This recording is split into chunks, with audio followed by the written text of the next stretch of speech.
Last എപ്പിസോഡിൽ നമ്മൾ കണ്ടത് ജി ആണെങ്കിൽ മിങ്ങിയും കൂടെ ആ ഒരു അക്കാഡമിയിലേക്ക് വരുമ്പോൾ അവിടെ ഉള്ളവർ അതിനെ ചൊല്ലി പ്രശ്നം ഉണ്ടാക്കുന്നതാണ്. പക്ഷെ ജി ആണെങ്കിൽ അതൊന്നും കാര്യമാക്കാതെ ഇവളെയും കൂടി അവിടെ ഇരിക്കാനായിട്ട് വരുമ്പോൾ താൻജിയുടെ തോഴിയും അതിനെ സമ്മതിക്കുന്നില്ല. ഇവളെ കൊണ്ട് ഇവിടെ ഇരിക്കാൻ പറ്റില്ല എന്ന് തീർത്ത് പറയാണ്. അപ്പോൾ മിങ്ങി ആണെങ്കിൽ ഇവനോട് ശരിയെങ്കിൽ പിന്നെ ഞാൻ കാരണം വേറെ പ്രശ്നം ഉണ്ടാക്കണ്ട, ഞാൻ കാരണമാണ് നിങ്ങളെ മറ്റുള്ളവർ ജഡ്ജ് ചെയ്യുന്നത്, അതൊന്നും വേണ്ട, ഞാൻ പുറത്ത് വെയിറ്റ് ചെയ്തേക്കാം എന്ന് പറഞ്ഞ് ഇവളെ പോകാനായിട്ട് തുടങ്ങുമ്പോൾ ഇവനാണെങ്കിൽ ഇവളെ തടഞ്ഞിട്ട് ഇവളുടെ തലയിലുള്ള ഹെയർ പിൻ എടുത്തിട്ട് ഇതെന്റേതാണ് എന്ന് പറഞ്ഞ് ഇവന്റെ ചെവിയിലേക്ക് എടുത്ത് വെക്കാണ്. പക്ഷെ അത് കണ്ടുകൊണ്ട് നിൽക്കുന്ന ആർക്കും തന്നെ ഇഷ്ടപ്പെടുന്നില്ല. കാരണം ഒരു യോദ്ധാവ് പബ്ലിക്കായിട്ട് ഇങ്ങനെ പെരുമാറരുത് എന്നാണ് അവരൊക്കെ പറയുന്നത്. എല്ലാവരെയും ഒന്ന് ചൊടിപ്പിക്കാൻ വേണ്ടി തന്നെയാണ് അവൻ ആ ഒരു കാര്യം ചെയ്തത്. അതുപോലെ തന്നെ താൻജിക്കും അത് ഇഷ്ടപ്പെടാതെ ഇവനോട് അത് ഊരി വെക്കാനായിട്ട് പറയാണ്. ഒരുപാട് തവണ ആവർത്തിച്ച് പറയുന്നു. പക്ഷെ ജി ആണെങ്കിൽ അത് കാര്യമായിട്ടേ എടുക്കുന്നില്ല, കേൾക്കാത്ത ഭാവത്തിൽ നിൽക്കാണ്. അപ്പൊ താൻജി ആണെങ്കിൽ ഇവനോട് നീ ഇത് ഊരി വെക്കാണെങ്കിൽ നിനക്ക് ഇവരോടൊപ്പം ഇവിടെ ഇരുന്ന് മത്സരം കാണാം എന്ന് പറയുമ്പോൾ ഇവനാണെങ്കിൽ ഒരു വഴിയും കൂടാതെ എങ്കിൽ പിന്നെ ഇത് രാജകുമാരി തന്നെ സൂക്ഷിച്ചാൽ മതി എന്ന് പറഞ്ഞ് അവിടെ കൊണ്ട് വെച്ചിട്ട് മിങ്ങിയും കൊണ്ട് അവിടെ പോയി ഇരിക്കാണ്. പക്ഷെ ഇവൾക്കാണെങ്കിൽ നല്ല ദേഷ്യം കാര്യങ്ങളൊക്കെ വരുന്നത് കൊണ്ട് തന്നെ കുറച്ച് സമയം ബ്രേക്ക് എടുക്കാനായിട്ട് ഇവൾ ആ ഒരു ഹെയർ പിന്നും എടുത്തുകൊണ്ടാണ് അകത്തേക്ക് പോകുന്നത്. എന്നിട്ട് ഇവളാണെങ്കിൽ അകത്ത് വന്നിട്ട് അത് ദൂരേക്ക് വലിച്ചെറിയാണ്. അപ്പൊ ഇവളെ വിഷമിക്കുന്നത് കണ്ട് ഇവളുടെ പിറകെ തന്നെ വന്ന് മെങ്ങാണെങ്കിൽ രാജകുമാരി, ഞാൻ നിനക്ക് ഇഷ്ടപ്പെട്ട ക്യാൻഡി കൊണ്ടുവന്നിട്ടുണ്ട്, ഇത് നിന്റെ മൂഡ് ഇംപ്രൂവ് ആക്കും എന്ന് പറഞ്ഞു കൊടുക്കാണ്. അപ്പോഴേക്കും ഞാനും അങ്ങോട്ടേക്ക് വരുന്നു. ഇവളും ഇവന്റെ കയ്യിൽ നിന്ന് അത് വാങ്ങി കഴിക്കുന്നു. എന്നിട്ട് മെങ്ങാണെങ്കിൽ ഒരുപാട് നാളായിട്ട് നിന്റെ മുഖത്ത് പഴയ സന്തോഷമൊന്നും കാണാനേ ഇല്ല എന്ന് പറയുമ്പോൾ ഇവളും എന്റെ സന്തോഷമാണ് നീ ആഗ്രഹിക്കുന്നെങ്കിൽ നീയും ഇവനും ഈ ഒരു യോദ്ധാവിന്റെ സെലക്ഷനിൽ പാർട്ട് ആവാനായിട്ട് പറയുന്നു. അപ്പൊ മെങ്ങാണെങ്കിൽ ചാടിക്കറി ഓക്കെ പറയുന്നു. പക്ഷെ ഞാനൊരു സ്പിരിച്വൽ വെയിനില്ലാത്ത വ്യക്തിയാണ്, വെറും ഒരു വൈദ്യം മാത്രമാണ്, ഞാനിതിന് ഇതിൽ പങ്കെടുക്കണം എന്ന് ചോദിക്കുമ്പോൾ ഇവിടെ ഇപ്പോൾ ശക്തരായിട്ടുള്ള യോദ്ധാക്കളില്ല, സോ അങ്ങനെ മുന്നോട്ട് പോവുകയാണെങ്കിൽ ഒരുപാട് നാളൊന്നും ഈ അക്കാഡമി ഇവളുടെ കയ്യിൽ കാണില്ല, അതും കൂടി ആ ഒരു ബായി അടിച്ചുകൊണ്ട് പോകും. അതുകൊണ്ടാണ് ഇവളിപ്പോ ഇവരോട് ഹെൽപ്പ് ചോദിക്കുന്നത്. പക്ഷെ ഞാനാണെങ്കിൽ സമ്മതിക്കുന്നില്ല, തനിക്കിതിനാവില്ല, മറ്റാരെങ്കിലും കണ്ടെത്താനായിട്ട് പറഞ്ഞ് അവനവിടെ നിന്ന് പോകാനായിട്ട് തുടങ്ങുമ്പോഴേക്കും ഇവൾക്ക് അത് കണ്ട് നല്ല ദേഷ്യം വരുന്നു. മാത്രമല്ല ഇവള് തലയൊക്കെ കറങ്ങിട്ട് അപ്പൊ അവിടെ വീഴാണ്. ഇവിടെ പുറത്താണെങ്കിൽ അപ്പോഴും ആ ഒരു കോമ്പറ്റീഷനും കാര്യങ്ങളൊക്കെ നടന്നുകൊണ്ടേയിരിക്കുകയാണ്. അപ്പൊ ഇവിടെ താൻജി ആണെങ്കിൽ ഞാൻ നാടി പരിശോധിച്ചിട്ട് ഇവളുടെ ഉള്ളിൽ വിഷം പോയിട്ടുണ്ട് എന്ന കാര്യം പറയാണ്. പക്ഷെ അത് എവിടെ നിന്നാണെന്ന് ഇവർക്ക് മനസ്സിലാവുന്നില്ല. അപ്പൊ മെങ്ങാണെങ്കിൽ അത് കേട്ടപ്പെടുന്ന ഭയങ്കരമായിട്ട് ഷോക്കായി. കാരണം ഇവനാണല്ലോ ലാസ്റ്റ് ആയിട്ട് ഇവൾക്ക് ഒരു ക്യാൻഡി കൊടുത്തതും അവളത് കഴിച്ചതും. അതുകൊണ്ട് തന്നെ ഇനി അതിൽ നിന്നാണോ എന്ന് ഇങ്ങനെ സംശയം പ്രകടിപ്പിക്കുമ്പോൾ ഞാനും പെട്ടെന്ന് തന്നെ ആ ഒരു ബാക്കി ക്യാൻഡി പോയി എടുത്തിട്ട് വരാനായിട്ട് പറയുന്നു. ഇവനും അത് ചെക്ക് ചെയ്ത് നോക്കുമ്പോൾ അത് ആ ഒരു ക്യാൻഡീന്ന് വന്ന പോയിസൺ അല്ല. പക്ഷെ പിന്നെ എങ്ങനെയാണ് എന്ന് ആലോചിക്കുമ്പോൾ ഇനി ആ ഒരു ഹെയർ പിന്നീന്നായിരിക്കോ, അതില് ജീവോസായി വലതും ചെയ്തിട്ടുണ്ടായിരിക്കോ, രാജകുമാരി അതിൽ തൊട്ടതല്ലേ, ഇനി അതുകൊണ്ടായിരിക്കോ എന്ന് ചോദിക്കാണ്. അപ്പൊ പുറത്താണെങ്കിൽ തോഴിമാരൊക്കെ രാജകുമാരിക്ക് വിഷം ബാധിച്ചു എന്ന് പറഞ്ഞ് അങ്ങോട്ടും ഇങ്ങോട്ടൊക്കെ പോവുകയാണ്. അതുകൊണ്ട് തന്നെ മിങ്ങി ജിയോട് അവരാണെങ്കിൽ ഒരു പരിപാടിയൊക്കെ കണ്ട് നല്ലതുപോലെ കിടന്നുറങ്ങാണ്. സോ ഇവനോട് രാജകുമാരിക്ക് വിഷം അയച്ചിരിക്കുന്ന തോന്നുന്നത്, അങ്ങോട്ടേക്ക് ഒന്ന് പോകണ്ടേ എന്ന് ചോദിക്കുമ്പോൾ ഇവനാണെങ്കിൽ അത് വലിയ കാര്യമായിട്ടൊന്നും എടുക്കുന്നില്ല. അവൾ എന്തിനാണ് അങ്ങനെ ചെയ്യുന്നത് എന്ന കാര്യങ്ങളൊക്കെ ഇവന് മുന്നേ തന്നെ മനസ്സിലാവുകയാണ്. അപ്പൊ ഞാനാണെങ്കിൽ ഇവൾക്ക് വിഷം ഏറ്റതിന് കാരണം ജീബോസായി ആണെങ്കിൽ എനിക്ക് സ്പിരിച്വൽ വെയിൻ ഇല്ലെങ്കിൽ പോലും ഞാൻ അവനെ വെറുതെ വിടില്ല എന്ന് പറയുമ്പോൾ ഇവളാണെങ്കിൽ ഇവൾക്ക് ബോധം വന്ന് അത് കേട്ട് ഇവനോട് ശരിയാണോ എന്ന് ചോദിക്കാണ്. അപ്പോൾ ഇവള് പെട്ടെന്ന് എഴുന്നേറ്റത് കൊണ്ട് തന്നെ വീണ്ടും ഇവളുടെ നാടി ചെക്ക് ചെയ്യുമ്പോഴാണ് ഇവനൊരു കാര്യം മനസ്സിലാവുന്നത്. അതായത് ഇവള് തന്നെയാണ് ആ ഒരു പോയിസൺ സ്വയം കഴിച്ചത്, ഇവളാണ് സ്വയം മരിക്കാൻ നോക്കിയത്. സോ ഇവള് ഞാൻ മരിക്കുന്നതാണോ നിന്റെ പേടി, അതോ അങ്കിളിന് നിന്നോടുള്ള വിശ്വാസം നഷ്ടപ്പെടുന്നതാണോ എന്ന് ചോദിക്കുമ്പോൾ ഇവളാണെങ്കിൽ ഇവളുടെ ലൈഫ് വെച്ച് കളിച്ചത് കൊണ്ട് തന്നെ ഇവൻ നല്ലോണം ഇവളോട് ദേഷ്യപ്പെടാണ്. എന്നിട്ട് ആ ഒരു വിഷയത്തിന്റെ മറുമരുന്ന് എന്താണ് എന്ന് ചോദിക്കുമ്പോൾ ഇവളാണെങ്കിൽ ആ ഒരു വിഷയത്തിന് മറുമരുന്നില്ല എന്ന് പറയുന്നത് കൊണ്ട് തന്നെ ഇവന് പെട്ടെന്ന് അവിടെ നിന്ന് ഇറങ്ങി പോവാണ്. അതിനുശേഷം ഒരുപാട് വൈദ്യമാർ പെട്ടെന്ന് തന്നെ വന്ന് ഇവളെ ചെക്ക് ചെയ്യുന്നു. പക്ഷെ ആർക്കും തന്നെ അതിനൊരു പ്രതിരോധ മരുന്ന് കണ്ടെത്താനാവുന്നില്ല. ഇവൾ കേട്ടിരിക്കുന്ന വിഷം ഏതാണ് എന്ന് പോലും തിരിച്ചറിയാനാവുന്നില്ല. എന്നാൽ ഞാനാണെങ്കിൽ എന്തോ ഒരു മരുന്ന് പെട്ടെന്ന് തന്നെ ഉണ്ടാക്കിക്കൊണ്ടുവന്ന് ഇവളുടെ വായിലേക്ക് വെള്ളമായിട്ട് ഒഴിച്ചു കൊടുക്കാണ്. അത് ഇവൾക്ക് ഏറ്റവും ഇവളുടെ ആ ഒരു വിഷം ഉള്ളിൽ നിന്ന് പോവുകയാണ്. ഇവന് മനസ്സമാധാനാവാണ്. സത്യത്തിൽ ഇവൾ അത് ചെയ്തത് ഇവനെ കൊണ്ട് ആ ഒരു സമ്മതം വാങ്ങിപ്പിക്കാനാണ്. അതുകൊണ്ട് തന്നെ ഇവളും ഓക്കെ ആയിട്ട് ഇപ്പോൾ ആ ഒരു മത്സരം എല്ലാം കഴിഞ്ഞതിന് ശേഷം അവിടെയുള്ള യോദ്ധാക്കളെ സെലക്ട് ചെയ്യാണ്. അവിടെ ഒരുപാട് പേര് വിജയിക്കും എന്ന് പ്രതീക്ഷിച്ചെങ്കിൽ പോലും പലരുടെയും പേര് ഇവള് കൊടുക്കുന്ന ആ ഒരു ലിസ്റ്റിലില്ല. പക്ഷെ ഒരു കൊച്ചുകുട്ടിയുടെ പേര് വരെ അതിൽ ഉൾപ്പെടുന്നുണ്ട്. എങ്കിൽ പോലും പലരുടെയും പേരില്ല. യാനിനെയും അതിലേക്ക് സെലക്ട് ആക്കുകയാണ്. അപ്പൊ അത് കണ്ട് എല്ലാവരും പ്രശ്നം ഉണ്ടാക്കാനായിട്ട് തുടങ്ങുന്നു. ഇവന് സ്പിരിച്വൽ വെയിനില്ല, പിന്നെ എന്ത് കണ്ടിട്ടാണ് ഈ ഒരു യുദ്ധത്തിലേക്ക് പങ്കെടുക്കാൻ പോകുന്നത് എന്ന് ചോദിച്ചിട്ട് അപ്പൊ താൻജി ആണെങ്കിൽ അവരോട് ഏത് രോഗത്തിനും പ്രതിവിധി കണ്ടെത്താൻ പറ്റുന്ന ഒരു വിദഗ്ധനാണ് ഞാൻ, അതുകൊണ്ട് തന്നെ ഇതുപോലൊരു വ്യക്തി നമ്മുടെ കൂടെ ഉണ്ടായിരിക്കണം, അതിലൊരു തെറ്റുമില്ല എന്ന് പറയുമ്പോൾ ബാക്കിയുള്ളവർ സമ്മതിക്കുന്നില്ല. പഴയ റൂള് അങ്ങനെയല്ല, റൂൾ അനുസരിച്ച് പ്രവർത്തിച്ചാൽ മതി എന്നൊക്കെ പറയുമ്പോൾ ഇവള് താൻ ആ ഒരു റൂൾ തെറ്റിക്കാൻ പോവാണ് എന്ന് പറയുന്നു. പക്ഷെ ഇവൾക്കെതിരെ എല്ലാവരും തിരിയാണ്. അത് കണ്ടുകൊണ്ടിരിക്കുന്ന ജി ആണെങ്കിൽ പെട്ടെന്ന് അങ്ങോട്ടേക്ക് എഴുന്നേറ്റ് വന്ന് ഇവൾക്ക് സപ്പോർട്ട് നിന്ന് സംസാരിക്കാണ്. ഇവിടെ എടുക്കുന്ന ഓരോ തീരുമാനവും ഇവിടെയുള്ള യോദ്ധാക്കൾക്ക് വേണ്ടിയിട്ടാണ്, അവരുടെ നന്മയ്ക്ക് വേണ്ടിയിട്ടാണ്, അല്ലാതെ ആരുടെയും പേഴ്സണൽ ആവശ്യങ്ങൾക്ക് വേണ്ടിയിട്ടല്ല എന്ന് പറഞ്ഞിട്ട് അപ്പോഴേക്കും ഞാനാണെങ്കിൽ ഇവളോട് താൻ അത്ര വലിയ സ്കില്ലുള്ള വ്യക്തിയൊന്നും അല്ല, തന്നേക്കാൾ ഒരുപാട് മുകളിലുള്ള ആളുകളുണ്ട്, അതുകൊണ്ട് തന്നെ തനിക്ക് ഇതിന് പറ്റില്ല എന്ന് പറയുമ്പോൾ ഇവളാണെങ്കിൽ ഇവനോട് ഇവൾക്കിപ്പോ ഒരു വലിയ വിഷം തന്നെയാണ് ബാധിച്ചത്, ഒരുപാട് പേര് ഇവളെ ചെക്ക് ചെയ്തെങ്കിലും ആർക്കും തന്നെ പ്രതിമരുന്ന് കണ്ടെത്താനായില്ലല്ലോ, എന്നാൽ ചുരുങ്ങിയ സമയം കൊണ്ടാണ് ഇവൻ ആ ഒരു മറുമരുന്ന് കണ്ടുപിടിച്ചത്, അതിൽ പലരും സാക്ഷിയാണ്, അതുകൊണ്ട് തന്നെ അവന്റെ കഴിവില് ഇവൾക്ക് വിശ്വാസം എന്ന് പറഞ്ഞ് ഇവനെ ഒരു തരത്തിലും നോ പറയാൻ അനുവദിക്കുന്നില്ല. അപ്പോഴേക്കും ഇവളുടെ അച്ഛനും ആണെങ്കിൽ കുറച്ച് ഓക്കെ ആയിട്ട് അങ്ങോട്ടേക്ക് വരുവാണ്. ബായി തന്നെയാണ് അദ്ദേഹത്തെ അങ്ങോട്ടേക്ക് കൂട്ടിക്കൊണ്ട് വരുന്നത്. ഇദ്ദേഹവും അങ്ങോട്ടേക്ക് വന്ന് ആ ഒരു ടൂർണമെന്റിൽ ഇവരെ വിജയം നേടിയതാണല്ലോ, അതുകൊണ്ട് തന്നെ അതിന്റേതായിട്ടുള്ള സന്തോഷവും കാര്യങ്ങളൊക്കെ അറിയിച്ചിട്ട് ഇത് വെറും ഒരു തുടക്കമാണ് എന്നൊക്കെ പറഞ്ഞ് അവർക്ക് വേണ്ടിയിട്ടുള്ള നിർദ്ദേശങ്ങളും കാര്യങ്ങളൊക്കെ നൽകുന്നു. അദ്ദേഹത്തിന് ഒട്ടും വയ്യാത്തത് കൊണ്ട് തന്നെ ബായ് ആണെങ്കിൽ എങ്കിൽ പിന്നെ നമുക്ക് തിരിച്ചു പോയേക്കാം എന്ന് പറഞ്ഞ് പോകാൻ തുടങ്ങുമ്പോഴേക്കും കറക്റ്റ് അങ്ങോട്ടേക്ക് ഈ ഷാവോ എത്തുകയാണ്. അയാളെ കണ്ട് എല്ലാവരും ഷോക്കാവുന്നു. കാരണം ഇയാൾ ഒരുപാട് നാളായിട്ട് മിസ്സിംഗ് ആയിരുന്നല്ലോ. എല്ലാവർക്കും ഒരുപാട് ഷോക്ക് ആവുന്നുണ്ടെങ്കിലും ജി ആണെങ്കിൽ വളരെ സന്തോഷത്തിലാണ് നിൽക്കുന്നത്. അപ്പോൾ ഇയാളാണെങ്കിൽ രാജാവിനെ കാണാൻ വേണ്ടിയിട്ടാണ് എത്തിയത് എന്ന് പറഞ്ഞിട്ട് മുട്ടുകുത്തി ഞാൻ ചെയ്തു പോയ പാപങ്ങള് തുറന്നു പറയാനാണ് ഇവിടെ എത്തിയത്. നിങ്ങൾ ദയവായി എന്റെ മരണം വിധിച്ചാലും എന്ന് പറയുമ്പോൾ ആർക്കും ഒന്നും മനസ്സിലാവുന്നില്ല. പക്ഷെ ബായ് ആണെങ്കിൽ നല്ലതുപോലെ പേടിക്കുന്നുണ്ട്. അതുകൊണ്ട് തന്നെ ഇയാളോട് ഷാവോ, നീ ഇത്രയും കാലം എവിടെയായിരുന്നു? നിങ്ങളുടെ ജോലി പോലും ചെയ്യാതെ ഒരു വാക്ക് പോലും പറയാതെ തോന്നി പോലെ നടന്നിട്ട് ഇപ്പൊ കയറി വന്നേക്കാണോ? ഇപ്പൊ തന്നെ നിങ്ങൾ ഇവിടെ എത്തിയതിന്റെ ഉദ്ദേശം എന്താണ് എന്ന് പറഞ്ഞിട്ട് ഗാർഡ്സിനോട് ഇയാളെ പിടിച്ച് പുറത്താക്കാൻ ആവശ്യപ്പെടുകയാണ്. പക്ഷെ രാജാവാണെങ്കിൽ അതിന് സമ്മതിക്കുന്നില്ല. അയാൾക്ക് പറയാനുള്ളത് പറയട്ടെ എന്ന് പറയാണ്. സത്യത്തിൽ ഇയാൾ ഇവിടെ വന്നതിന്റെ ഉദ്ദേശം ജി പറഞ്ഞ് ഏൽപ്പിച്ചിട്ടാണ്. വേറെ ഒരു ദിവസം വന്നാലും ഇവർക്ക് ഈ രാജാവിനെ പബ്ലിക്കായിട്ട് കാണാനാവില്ല. എന്തെങ്കിലും ഒരു സ്പെഷ്യൽ ചടങ്ങോ കാര്യങ്ങളോ മാത്രം വരുമ്പോഴാണ് ഇദ്ദേഹം ആ ഒരു ബെഡിൽ നിന്ന് എഴുന്നേക്കാറ്. മറ്റുള്ള ദിവസങ്ങളിലൊക്കെ പൂർണ്ണമായിട്ടും ബെഡ് റെസ്റ്റ് ആയിരിക്കും. അതുകൊണ്ട് തന്നെയാണ് ജിങ്സിംഗില് ഈ യോദ്ധാക്കളുടെ സെലക്ഷൻ നടക്കുന്ന ദിവസം തന്നെ ഇയാളോട് ഇങ്ങോട്ടേക്ക് വരാൻ ജി പറഞ്ഞു ഏൽപ്പിച്ചത്. അപ്പോൾ എല്ലാവരുടെയും മുന്നിൽ വെച്ച് ഇയാൾക്ക് എന്താണ് പറയാനുള്ളത് എന്ന കാര്യം രാജാവ് ചോദിക്കാണ്. സോ ഇയാളും ആ ഒരു കാര്യങ്ങൾ പറയാനായിട്ട് തുടങ്ങുന്നു. അതായത് ഇയാളുടെ പദവി താൻ ദുരുപയോഗം ചെയ്തു. ഞാൻ രഹസ്യമായിട്ട് ഹെവൻലി ഗ്രീഫും ഗോൾഡൻ മില്ലറ്റും ഉണ്ടാക്കാനായിട്ട് ശ്രമിച്ചുകൊണ്ടിരിക്കുകയായിരുന്നു. ഒരുപാട് വർഷങ്ങൾക്ക് മുന്നേ ബോ വംശജര് ഉപേക്ഷിച്ചു പോയ മെഡിക്കൽ ഗ്രന്ഥങ്ങൾ എനിക്ക് കിട്ടിയിട്ടുണ്ടായിരുന്നു. അത് വെച്ചിട്ട് സംഘലിലെ തടവുകാരെ വെച്ച് ഈ രണ്ട് മരുന്നുകളാണ് പ്രധാനമായി ഉണ്ടാക്കിക്കൊണ്ടിരുന്നത്. പക്ഷെ ഹെവൻലി ഗ്രീഫ് ഉണ്ടാക്കാൻ സാധിച്ചെങ്കിലും ഗോൾഡൻ മില്ലറ്റ് ഇതുവരെയും എന്നെ കൊണ്ട് ഉണ്ടാക്കാൻ സാധിച്ചിട്ടില്ല എന്ന് പറഞ്ഞ് ഇയാൾ ചെയ്തു പോയ കാര്യങ്ങൾ പറയാണ്. എല്ലാവരും അത് കേട്ട് ഷോക്ക് ആവുന്നു, മിങ്ങി ഉൾപ്പെടെ. കാരണം ഇവൾക്ക് ഏറ്റ ആ ഒരു വിഷം ഉൾപ്പെടെ ഓരോ വിഭാഗക്കാരും നിർമ്മിക്കുന്നുണ്ട് എന്ന കാര്യം ഇവൾ ഇപ്പോഴാണല്ലോ അറിയുന്നത്. എല്ലാവരും അത് കേട്ട് ഷോക്ക്. കാരണം ആ ഒരു കാര്യം ചെയ്യാൻ പാടില്ലാത്തതാണ്. ആ സംഘടനയിലാണെങ്കിൽ കുറ്റക്കാരെന്ന് പറഞ്ഞ് പിടിച്ചു വെച്ചിരിക്കുന്നവരെ കൊണ്ട് ഇവര് ശരിക്കും ആ ഒരു ജോലിയാണ് ബലമായിട്ട് ചെയ്യിപ്പിക്കുന്നത്. ജിയെ ഉൾപ്പെടെ അങ്ങനെ ചെയ്യിപ്പിച്ചിട്ടുണ്ട്. ഇയാളിപ്പോ ഇങ്ങനെ ഇതൊക്കെ തുറന്നു പറയുമ്പോൾ സംഘർ എന്ന സ്ഥലത്തിന്റെ പൂർണ്ണ അധികാരം നൽകിയിരിക്കുന്നത് ഈ ബായിക്കാണ്. അതുകൊണ്ട് തന്നെ രാജാവ് ഇയാളോട് അതിന്റെ എക്സ്പ്ലനേഷൻ ചോദിക്കുകയാണ്. അപ്പോൾ ഇയാളാണെങ്കിൽ ഞാൻ ഒരുപാട് വർഷങ്ങളായിട്ട് അതിന്റെ ഭാരവാഹിയാണ്, പക്ഷെ ഞാൻ ഇതുവരെയും ഇത്തരത്തിലുള്ള ഒരു കഥകളും കേട്ടിട്ടില്ല എന്ന് പറയാണ്. എന്നിട്ട് ഷാവോടെ അടുത്ത് നിങ്ങൾ വായിൽ വരുന്നത് വിളിച്ചു പറഞ്ഞതിന് മുന്നേ ചിന്തിച്ചിട്ടായിരിക്കണം, അല്ലാത്ത പക്ഷം കഴുത്തിന് മുകളിൽ തലയുണ്ടാവില്ല എന്ന് പറയുമ്പോൾ ജി ആണെങ്കിൽ അതെ ഷാവോ, നിങ്ങൾ പറയുന്ന എല്ലാ കാര്യങ്ങളും തെളിച്ചു പറഞ്ഞേക്ക്. ആരെയും പ്രതിസ്ഥാനത്ത് സംശയിക്കാത്ത വിധം കുറ്റം ചെയ്തവരാരാണെന്ന് കറക്റ്റായിട്ട് തുറന്നു പറയാനായിട്ട് പറയാണ്. എന്നാൽ ഇയാളാണെങ്കിൽ ആ ബായിയെ പേടിച്ചിട്ട് വേറെ ആരുടെയും പേര് തുറന്നു പറയുന്നില്ല. ഞാൻ ഒറ്റയ്ക്കാണ് ഇതെല്ലാം ചെയ്തത്. ഞാനാണ് സംഘം മാനേജ് ചെയ്തുകൊണ്ടിരുന്നത്. സ്വന്തം അധികാര നേട്ടങ്ങൾക്ക് വേണ്ടിയിട്ടാണ് ഞാൻ ഇത് ചെയ്തത്. ഞാനാണ് തടവുകാരെ കൊണ്ട് ഫോഴ്സ് ചെയ്ത് ആ ഒരു മരുന്ന് ഉണ്ടാക്കിപ്പിച്ചത് എന്ന് പറയാണ്. ബായിയെ ഒറ്റ കൊടുക്കുന്നില്ല. കാരണം എന്തെങ്കിലും പറഞ്ഞു കഴിഞ്ഞാൽ ഇയാൾ ജീവനോട് ഉണ്ടാവില്ല എന്ന് ഇയാൾക്കറിയാം. പക്ഷെ ആ ഒരു കാര്യങ്ങളൊക്കെ കേൾക്കുമ്പോൾ പെട്ടെന്ന് ഇവന് പഴയ കാര്യങ്ങൾ ഓർമ്മ വരാണ്. ഇവന് മുന്നേ തന്നെ ആ ഒരു ഹെവൻലി ഗ്രീഫ് എന്ന് പറഞ്ഞ വിഷം ഏറ്റിട്ടുണ്ടെന്ന് നമ്മൾ പറഞ്ഞല്ലോ. അതായത് മിങ്ങിക്ക് ഏറ്റ അതേ വിഷം. അതെങ്ങനെയാണെന്ന് വെച്ചാൽ ഇവിടെയുള്ള ആരും തന്നെ അവരുടെ സമ്മതത്തോടു കൂടി വന്നല്ല ഈ ഒരു മരുന്ന് ഉണ്ടാക്കുന്നത്. ഇവരെ പിടിച്ചുകൊണ്ട് വന്നാണ് ആ ഒരു മരുന്ന് ബലം പ്രയോഗിച്ച് ഉണ്ടാക്കുന്നത്. ഒരു വിഷം ഉണ്ടാക്കുന്നത് കൊണ്ട് തന്നെ അത് ഉണ്ടാക്കുന്ന സമയത്ത് ഒരുപാട് റിസ്ക് ഉണ്ട്. സോ അത് ഏറ്റെടുക്കാനായിട്ട് ഈ പാവങ്ങളെയാണ് അവർ ദുരുപയോഗം ചെയ്തുകൊണ്ടിരുന്നത്. അത് ചെയ്തില്ലെങ്കിൽ മാരകമായിട്ട് ഉപദ്രവിക്കുമായിരുന്നു. അങ്ങനെ ഇവനും തളർന്ന് പണിയെടുത്തോണ്ടിരിക്കുന്ന സമയത്ത് ഇവനാണെങ്കിൽ അവശത കാണിക്കുമ്പോൾ മര്യാദയ്ക്ക് പണിയെടുക്കാനായിട്ട് പറഞ്ഞ് ഇവനെ നന്നായിട്ട് തല്ലാണ്. ആ ഒരു തല്ലിന്റെ ഇടയ്ക്ക് ഇവൻ ഉണ്ടാക്കിക്കൊണ്ടിരിക്കുന്ന ആ ഒരു വിഷം ഇവന്റെ കയ്യിലേക്ക് പറ്റുകയാണ്.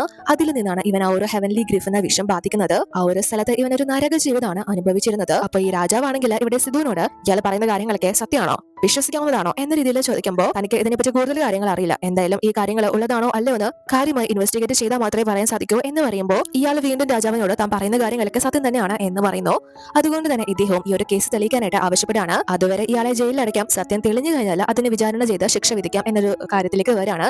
എന്നാൽ അപ്പോഴേക്കും പെട്ടെന്ന് ഇയാളുടെ മകളായിട്ടുള്ള നമ്മൾ മുന്നേ കണ്ട ആ ഒരു റുവോയും അങ്ങോട്ടേക്ക് വരാണ്. ഇയാളുടെ കുറ്റകൃത്യങ്ങളെ കുറിച്ച് എനിക്ക് ചില കാര്യങ്ങൾ ഇവിടെ പറയാനുണ്ട് എന്ന് പറഞ്ഞിട്ടാണ് ആ ഒരു പെൺകുട്ടി എത്തുന്നത്.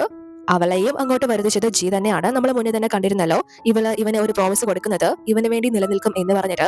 സോ അത് ഇതിനെ ബേസ് ചെയ്തിട്ടുള്ളതാണ്. ഇവള് നേരെ വന്ന രാജാവിനോട് ഞാൻ റുവോഷി മൂൺലൈറ്റിലെ വേലക്കാരിയാണ്, മെയിൻ ഉദ്യോഗസ്ഥരുടെ മുന്നിൽ ഇത്തരത്തിലൊന്ന് സംസാരിക്കുന്നത് കൊണ്ട് എന്തെങ്കിലും പണിഷ്മെന്റ് തരികയാണെങ്കിൽ ഞാനത് സ്വീകരിക്കാൻ തയ്യാറാണ്. പക്ഷെ എനിക്കിതോടെ പറയാതിരിക്കാനാവില്ല. ഇവിടെ ഇയാൾ പറഞ്ഞതുപോലെ ഈ കാര്യങ്ങളൊന്നും അത്ര സിമ്പിൾ ആയിട്ടുള്ളതല്ല. ഇയാൾ ആ മാരകമായിട്ടുള്ള വിഷം ഉണ്ടാക്കാനായിട്ട് ഉപയോഗിച്ചത് തടവുകാരെ ആയിരുന്നില്ല, നിരപരാധികളായ മനുഷ്യരെ തട്ടിക്കൊണ്ടുപോയി കീഴ്പ്പെടുത്തി വെച്ചിട്ടാണ് എന്ന കാര്യം പറയുമ്പോൾ എല്ലാവരും അത് കേട്ട് ഷോക്കാവാണ്. കാരണം സംഘം എന്ന് പറയുന്നത് കുറ്റകൃത്യങ്ങൾ ചെയ്യുന്നവർ മാത്രം താമസിക്കുന്ന സ്ഥലം ആണ് എന്നാണ് പുറമെ എല്ലാവരും വിശ്വസിക്കപ്പെടുന്നത്. സോ ഇവളെ കണ്ടിന്യൂ ചെയ്യാണ്. അത് മാത്രമല്ല അവിടെ തൊഴിലാളികളെ അടിമകളാക്കി വെച്ച് ഇയാൾ അവിടെ നിന്നുള്ള വിഷം ഒഴുക്കുന്നത് മറ്റു ഗ്രാമങ്ങളിലേക്കാണ്. ഇയാളോട് എത്ര പറഞ്ഞിട്ടും അത് നിർത്താൻ തയ്യാറല്ലായിരുന്നു. എന്ന് പറയുമ്പോൾ എല്ലാവരും ഇവൾക്ക് എങ്ങനെയാണ് ഈ ഒരു കാര്യങ്ങൾ അറിയാവുന്നത്, ഇവൾക്ക് ഇയാളുമായിട്ട് എന്താണ് ബന്ധം എന്ന രീതിയിൽ ചോദിക്കുമ്പോൾ ഇവളും ഞാൻ ഇയാളുടെ ജാരസന്തതിയാണ് എന്ന് പറയുമ്പോൾ താഞ്ചിയാണെങ്കിൽ നീ ഇദ്ദേഹത്തിന്റെ യഥാർത്ഥ മകളാണെങ്കിൽ എന്തുകൊണ്ടാണ് സ്വന്തം അച്ഛനെ എക്സ്പോസ് ചെയ്യുന്നത് എന്ന് ചോദിക്കുമ്പോൾ ഇയാളാണെങ്കിൽ പെട്ടെന്ന് ഇവളോട് വന്ന് മോളെ ഞാൻ തെറ്റുകാരൻ തന്നെയാണ്, നിന്നെയും നിന്റെ അമ്മയും ഉപേക്ഷിച്ചു, പക്ഷെ ഇത്രയും വർഷം ഞാൻ അത് ക്ലിയർ ചെയ്യാൻ വേണ്ടി ട്രൈ ചെയ്യായിരുന്നു, നീ എന്നെ വെറുക്കുന്നത് ഒന്ന് നിർത്ത് എന്ന് പറഞ്ഞ് ഇവളുടെ കാല് പിടിക്കാനായിട്ട് തുടങ്ങാണ്.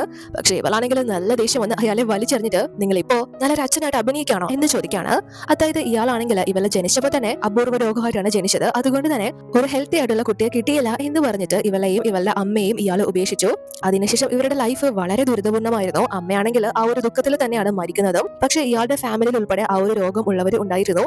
ഇയാളുടെ പാരമ്പര്യമായിട്ട് കിട്ടിയതാണ് ഇവൾക്കും ആ ഒരു രോഗം. എന്നിട്ട് പോലും ഇവളെ ഇയാളെ തള്ളി പറയുകയാണ് ചെയ്തിരുന്നത്. എന്നാൽ ഇവള് മാത്രമാണ് ആ ഒരു രോഗത്തിൽ നിന്ന് ഇപ്പൊ മുക്തി നേടിയിരിക്കുന്നതും തിരിച്ചു വന്നിരിക്കുന്നതും. അതിന് കാരണക്കാരൻ ജി ആണ്. ഇവൾക്ക് വേണ്ടിയിട്ടുള്ള ആ ഒരു അപൂർവ മരുന്ന് കണ്ടെത്തി കൊടുത്തത് അവനായിരുന്നല്ലോ. സോ ആ ഒരു പ്രത്യുപകാരത്തിന്റെ പേരിലാണ് ഇവളെ ജിക്ക് വേണ്ടി ഇന്ന് ഇവിടെ വന്ന ഈ സത്യങ്ങളൊക്കെ തുറന്നു പറയുന്നത്. എന്നാൽ ആ കാര്യങ്ങളൊന്നും ഇവളോടെ പറയുന്നില്ല. ഇങ്ങനെ ഒരു ദിവസം വന്നില്ലായിരുന്നെങ്കിൽ നിങ്ങൾ ഒരിക്കലും ഞാനൊരു മകളായിട്ട് ഉണ്ടായിരുന്നു എന്ന കാര്യം പോലും ഓർക്കില്ലായിരുന്നു. നിങ്ങൾ അത്രയും നീചനാണ്, ദുഷ്ടനാണ്, അതുകൊണ്ട് ഞാൻ എങ്ങനെയാണ് ഇങ്ങനത്തെ ഒരു വ്യക്തിയെ വെറുക്കാതിരിക്കുന്നത് എന്ന് എല്ലാവരോടും ചോദിക്കുമ്പോൾ അവിടെ ഉള്ളവരും ഇയാളെ കുറ്റം പറയാനായിട്ട് തുടങ്ങുകയാണ്. ഇയാൾ ചെയ്തത് തെറ്റാണ് എന്ന് പറഞ്ഞിട്ട്. അപ്പോൾ രാജാവാണെങ്കിൽ ഇവള് പറഞ്ഞതിനൊക്കെ എന്ത് തെളിവാണുള്ളത്, മറ്റാർക്കെങ്കിലും ഇതേ അഭിപ്രായം ഉണ്ടോ, ഇതേ അവസ്ഥ ബാധിച്ചിട്ടുണ്ടോ എന്ന കാര്യങ്ങളൊക്കെ ചോദിക്കുമ്പോൾ ഇവളും ഇതിന് പിന്നില് ഞാൻ മാത്രമല്ല, ഞാൻ ഒറ്റയ്ക്കല്ല, മറ്റൊരു തെളിവ് കൂടിയുണ്ട്, ഒരു സാക്ഷി കൂടിയുണ്ട് എന്ന് പറഞ്ഞിട്ട് നമ്മുടെ മിങ്ങിയെ ഇവളെ ചൂണ്ടിക്കാണിക്കാണ്. ഇവളാണെങ്കിൽ അത് കണ്ട് നന്നായി ഷോക്കാവുന്നു. ഇവളെ സാക്ഷിയാക്കിയതിന് കാരണം ഇവളുടെ പാരന്റ്സ് ഔഷധ സസ്യങ്ങളെ കളക്ട് ചെയ്ത് അവിടെ ഫ്രീസിംഗ് എന്ന് പറയുന്ന ഒരു സ്ഥലത്താണല്ലോ താമസിച്ചിരുന്നത്. ഇവളുടെ പാരന്റ്സ് മുന്നേ തന്നെ ഒരു വിഷം ഏറ്റാണ് മരിച്ചത് എന്ന് ജി കണ്ടെത്തിയിരുന്നല്ലോ. അവരങ്ങനെ മരിച്ചതിന് കാരണം ആ ഒരു സംഘൻ എന്ന് പറയുന്ന സ്ഥലമാണ്. സോ ഇവളെ ചൂണ്ടിക്കാണിച്ചിട്ട് നിനക്ക് നിന്റെ പാരന്റ്സ് എങ്ങനെയാണ് മരിച്ചത് എന്ന് ഓർമ്മയുണ്ടോ എന്ന് ചോദിക്കാണ്. ശരിക്കും ഇവള് ഒരു മിങ്ങി എന്ന് പറയുന്ന പെൺകുട്ടിയുടെ ബാക്ക്ഗ്രൗണ്ട് ആണല്ലോ കടം എടുത്തിരിക്കുന്നത്. സത്യത്തിൽ അതൊരു കെട്ടിച്ചമച്ച കഥയല്ല. ഇവളാണെങ്കിൽ ഈ ഒരു നാട്ടിലേക്ക് വരുന്ന സമയത്ത്, അതായത് ഇവളുടെ ആ ഒരു ടൂർണമെന്റ് കഴിഞ്ഞ് ഇവളുടെ ആ ഒരു പുരുഷ ഇതൊക്കെ ഉപേക്ഷിച്ച് ഒരു സ്ത്രീയായിട്ട് ഈ ജീബോസായി തിരക്കി ഈ ഒരു നാട്ടിലേക്ക് വരുന്ന സമയത്ത് ഇവള് മൂൺ ലൈറ്റിൽ എത്തിപ്പെടുന്നതിന് മുന്നേ തന്നെ എത്തിപ്പെടുന്നത് ഈ രണ്ട് ദമ്പതികളുടെ അടുത്തേക്കാണ്. പക്ഷെ ഇവളെ നോക്കുന്ന സമയത്ത് അവർ ഓൾറെഡി തന്നെ മരിച്ചിട്ടുണ്ടായിരുന്നു. യഥാർത്ഥത്തിൽ ഇവരുടെ മകളാണ് മിങ്ങി എന്ന് പറയുന്ന ഒരു പെൺകുട്ടി. സത്യത്തിൽ ആ ഒരു പെൺകുട്ടിയും മരിച്ചു. സത്യത്തിൽ ആ ഒരു പെൺകുട്ടി അവളുടെ പാരന്റ്സിനേക്കാൾ മുന്നേ മരിച്ചതാണ്. അവരിൽ നിന്നാണ് ഇവൾക്ക് ആ ഒരു കാര്യങ്ങളൊക്കെ മനസ്സിലായതും ഇവള് അവരുടെ മകളുടെ പേര് സ്വീകരിച്ചതും ഒക്കെ.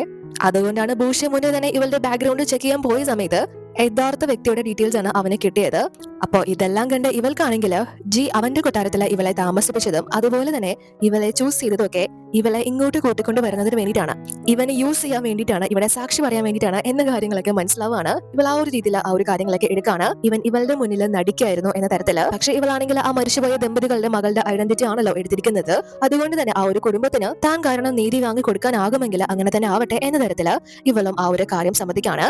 തന്റെ പാരന്റ്സ് ജോലി ചെയ്യുന്നതിനിടെ എന്തോ ഒരു വിഷം ബാധിച്ചാണ് മരിച്ചത്. അവർ മരിക്കുന്ന സമയത്ത് അവരുടെ ദേഹം മുഴുവൻ ചിലന്തി വലകൾ പോലെ എന്തോ ഒന്ന് ബാധിക്കപ്പെട്ടിട്ടുണ്ടായിരുന്നു എന്ന തരത്തിൽ പറയുമ്പോൾ രാജാവാണെങ്കിൽ അത് എന്ത് വിഷം കാരണം ഉണ്ടാകുന്നതാണ് എന്ന് യാനിനോട് ചോദിക്കുകയാണ്. അവനാണല്ലോ വൈദ്യൻ. സോ ഇവനും ഇവരുടെ വിശദീകരണം അനുസരിച്ച് അത് ബ്ലഡ് ബ്ലൂം എന്നൊരു വിഷമാണ് എന്ന് പറയാണ്. ആ ബ്ലഡ് ബ്ലൂം എന്ന് പറയുന്ന ഒരു സംഭവം ഉണ്ടാവുന്നത് ആ ഒരു ഹെവൻലി ഗ്രീഫ് എന്ന വിഷം നിർമ്മിക്കുന്നതിലൂടെയാണ്. അതിന്റെ വെള്ളവും കാര്യങ്ങളൊക്കെ യൂസ് ചെയ്യുമ്പോഴാണ് ആ വിഷം ബാധിക്കുന്നത്. പെട്ടെന്ന് തന്നെ ഇവളുടെ പാരന്റ്സ് അങ്ങനെയാണ് മരിച്ചത് എന്നറിഞ്ഞിട്ട്, പെട്ടെന്ന് ഇവളാണെങ്കിൽ ഇവളുടെ പാരന്റ്സ് അങ്ങനെ ഒരു വിഷം ഏറ്റിട്ടാണ് മരിച്ചത് എന്നറിഞ്ഞിട്ട് ഇവള് അവർക്ക് വേണ്ടി നീതി ചോദിക്കാണ്. ഇവരുടെ കുടുംബങ്ങൾ പോലെ തന്നെ പല കുടുംബങ്ങളും അങ്ങനെ മരിച്ചിട്ടുണ്ട് എന്ന് പറഞ്ഞിട്ട് അവിടെ ബാക്കിയുള്ളവർക്കും കൂടെ വേണ്ടി സംസാരിക്കാണ്. അപ്പോൾ ജി ആണെങ്കിൽ ഒന്നും അറിയാത്ത പോലെ ഇവളുടെ പാരന്റ്സ് അങ്ങനെയാണോ മരിച്ചത് എന്ന് ചോദിച്ചിട്ട് ഇവളെ സമാധാനപ്പെടുത്തുമ്പോൾ ഇവളെ ഉള്ളില് നിങ്ങൾക്കെല്ലാം അറിയാലോ, പിന്നെ എന്തിനാ ഈ അഭിനയം എന്നാണ്. അപ്പോൾ ജി ആണെങ്കിൽ ഇവളോട് ഞാൻ നിന്റെ പാരന്റ്സിന് വേണ്ടി നീതി വാങ്ങിച്ചു തരും എന്ന് പറഞ്ഞിട്ട് രാജാവിന്റെ മുന്നിൽ സംസാരിക്കാണ്. ഇവനും നേരിട്ട് സംഘൻ എന്ന് പറഞ്ഞ ഒരു സ്ഥലത്ത് നിന്ന് വന്ന വ്യക്തിയാണല്ലോ, അതുകൊണ്ട് തന്നെ ഇവനും ആ ഒരു കാര്യങ്ങൾ അവിടെ വെളിപ്പെടുത്താണ്. ഇവർ പറയുന്ന കാര്യങ്ങളൊക്കെ സത്യമാണ് എന്ന് പറഞ്ഞിട്ട് മൊഴി കൊടുക്കാണ്. സോ അതെല്ലാം കേട്ട് ഇയാൾക്കാണെങ്കിൽ നല്ല ദേഷ്യം വന്നിരിക്കുകയാണ്. എല്ലാരും കൂടി ഇയാൾക്കാണല്ലോ പണിയെടുക്കുന്നത്. അതുകൊണ്ട് തന്നെ ഇയാൾ ജിയോട് ഇവനാണ് ഇതിനെല്ലാം പിന്നില് എന്ന് മനസ്സിലാക്കി ഇവനോട് നിങ്ങളെ സംഘടനയിലായിരുന്ന സ്ഥിതിക്ക് നിങ്ങളെ സംഘടനയിൽ അങ്ങനെ ഒരു കാര്യം അനുഭവിച്ചിട്ടുണ്ടെങ്കിൽ നിങ്ങൾക്ക് നല്ല ഭാഗ്യം ഉണ്ടായിരിക്കുമല്ലോ.